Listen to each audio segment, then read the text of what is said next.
Iran சமீபத்தில் ஈரானுக்கும் இஸ்ரேலுக்கும் பயங்கர போர் முடிச்சு இல்லையா?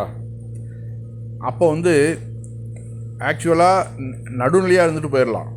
ஆனால் இங்கே இந்தியாவில் உள்ள சங்கிகள் முஸ்லீம்களுக்கு எகென்ஸ்டாக இருக்குன்னு சொல்லிவிட்டு இஸ்ரேலுக்கு ஆதரவாக எல்லா கருத்துக்களையும் தெரிவிச்சுருந்தாங்க. அதே சமயம் ஈரான் மேல்மட்ட அளவில் இந்தியாவுக்கு எந்த அளவு ஹெல்ப்பாக இருந்திருக்குங்கிறதுக்கு ஏற்கனவே நான் போட்ட ஒரு பதிவை இப்போ நான் மீள் பதிவை செய்கிறேன். அது அப்படியே படிப்போம். 14,000 கோடி வங்கி வட்டி பணத்தை இந்தியாவுக்கு பரிசீலித்த ஈரான். இது ஒரு வரலாற்று கதையல்ல, நிகழ்வு. 2010-12 யூகோ வங்கி சிக்கலில் இருந்தது. மேலும் பிரதமர் டாக்டர் மன்மோகன் சிங் அவர்கள் யூகோ வங்கியின் பிரச்சனைகளை தீர்க்க வழி தேடி கொண்டிருந்தார்.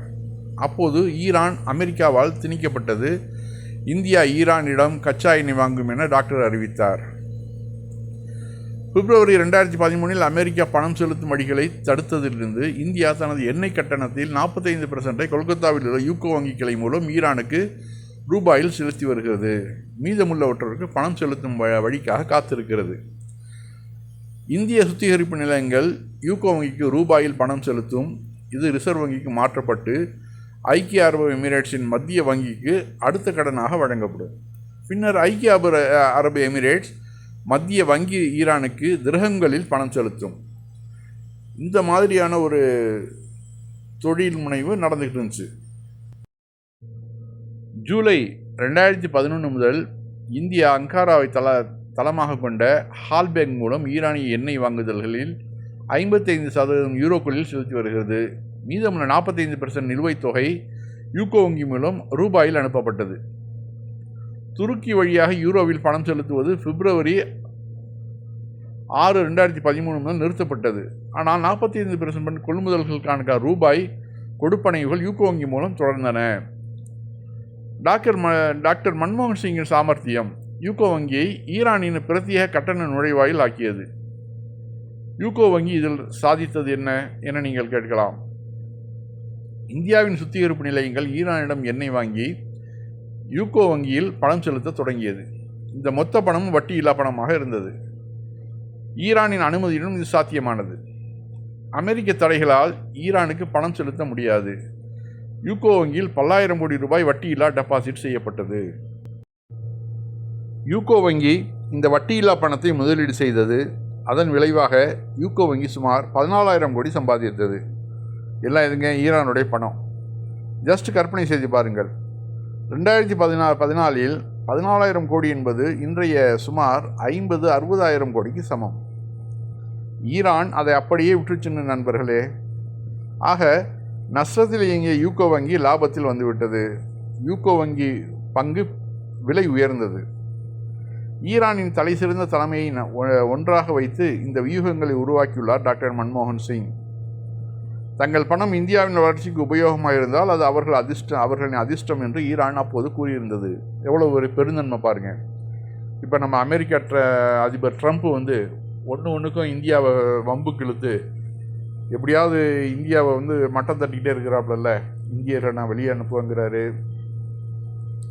இந்தியாவுக்கு 25%, 50% நான் வரி போடுவேங்கிறாரு. ரஷ்யாக்கிட்ட நீ பெட்ரோல் வாங்கக்கூடாதுங்கிறாரு. எந்தெந்த வகையிலெல்லாம் இந்தியாவுக்கு சிரமம் கொடுக்கணுமோ அத்தனையும் கொடுக்குறாரு. ஆனால் அவர் மோடிக்கு தோஸ்து, அத்தானிக்கு தோஸ்து, அம்பானிக்கு தோஸ்து.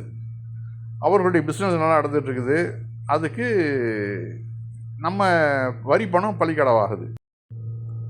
அன்றைய காலத்தில் 14,000 கோடி இந்திய வங்கிக்கு இலவசமாக கொடுத்ததோடு அதை உலகிற்கு சொல்லாத ஈரானை நாம் மத அடிப்படையில் மட்டுமே வன்கொடுமை செய்கிறோம். நண்பர்களே, அந்த வகையில் ஒவ்வொரு இந்தியனும் ஈரானின் நட்புக்கு கடமைப்பட்டுள்ளான். நினைவில் கொள்ளுங்கள், முன்னாள் பிரதமர் டாக்டர் மன்மோகன் சிங் மற்றும் கொமேனியின் கடனை நாம் ஒருபோதும் அடைக்க முடியாது. இவற்றையெல்லாம் இதுவரை ஈரானும் சொல்லி காட்டியதில்லை. ஆனால் ஈரானோ இஸ்ரேலும் சண்டையிடும் போது மோடியுடைய அரசாங்கம் மறைமுகமாக இஸ்ரேலுக்கு பல வகையிலும் உதவி பண்ணதை நம்ம மறக்க முடியாது. எந்த அளவு நன்றி மறந்தவர்கள் நம்ம இருக்கிறோம் பாருங்கள். ஈரான் நமக்காக இத்தனை 10,000 கோடிகளை இந்தியா நல்லா இருக்கட்டும், அது போதும் அப்படின்னு சொல்லிட்டு அந்த பணத்தை வாங்காமல் விட்டது ஒரு எவ்வளோ பெரிய பெருந்தன்மை. அது வந்து நம்முடைய பொருளாதாரத்தை எப்படி நமக்கு உயர்த்தி வச்சுருக்குது. இது எல்லாத்தையும் மறந்துட்டு நாம் வந்து இஸ்ரேலுக்கு வந்து உதவி புரிஞ்சால், இஸ்ரேலுடைய பக்கம் நம்ம நின்றோன்னாக்க நன்றி மறந்தவர்களாக ஆக மாட்டோமா? அவங்க தான் என்ன நினைப்பாங்க, ஈரான்காரன் தான் என்ன நினைப்பான்? இந்த அளவு நம்ம உதவி பண்ணியும் நமக்கு நன்றி கெட்டவர்களாக இருக்கிறாங்களே இந்தியர்கள் அப்படின்னு அவன் நினைக்க மாட்டானா? சங்கிகள் விட்டு தள்ளுங்க. சங்கிகளுடைய குணம் என்றைக்குமே வந்து நேராகவே இருந்தது கிடையாது. அவர்கள் எப்போதுமே கோணங்களை தான் சிந்திப்பாங்க. ஆனால் நம்முடைய அரசாங்கமாவது ஒரு ஈரான் ஆதரவு நிலைப்பாடு எடுத்துருந்துச்சுனாக்க இது மாதிரியான ஒரு உதவிகளுக்கு ஒரு நன்றி கடனாக இருக்கும். ஆனால் வழக்கமாக அந்த இஸ்லாமிய வெறுப்பை இதிலேயே காமிச்சு இஸ்ரேலுக்கு ஆதரவாக நாம் நின்றோம். இஸ்ரேலுக்கு அதை கூட சோனியா காந்தியிலேருந்து எல்லாருமே எடுத்து சொன்னாங்க. நாம் வந்து அந்த காலத்திலேருந்து பாலஸ்தீனத்துக்கு தான் ஆதரவாக இருந்திருக்கிறோம், இஸ்ரேலுக்கு எதிராக தான் இருந்திருக்கிறோம், அதை வந்து கடைசி வரையும் கடைப்பிடிக்கணும்னா சொல்கிறாங்க. ஆனால் நம்ம சங்கிகள் கேட்க மாட்டாங்க. எந்நன்றி கொன்றார்க்கும் ஒய்யுண்டாம் ஒய்யுள்ளை, செய் நன்றி கொன்ற மகர்க்குன்னு ஒரு வள்ளுவருடைய குறள் இருக்குது. அதுதான் இப்போ எனக்கு ஞாபகம் வருது.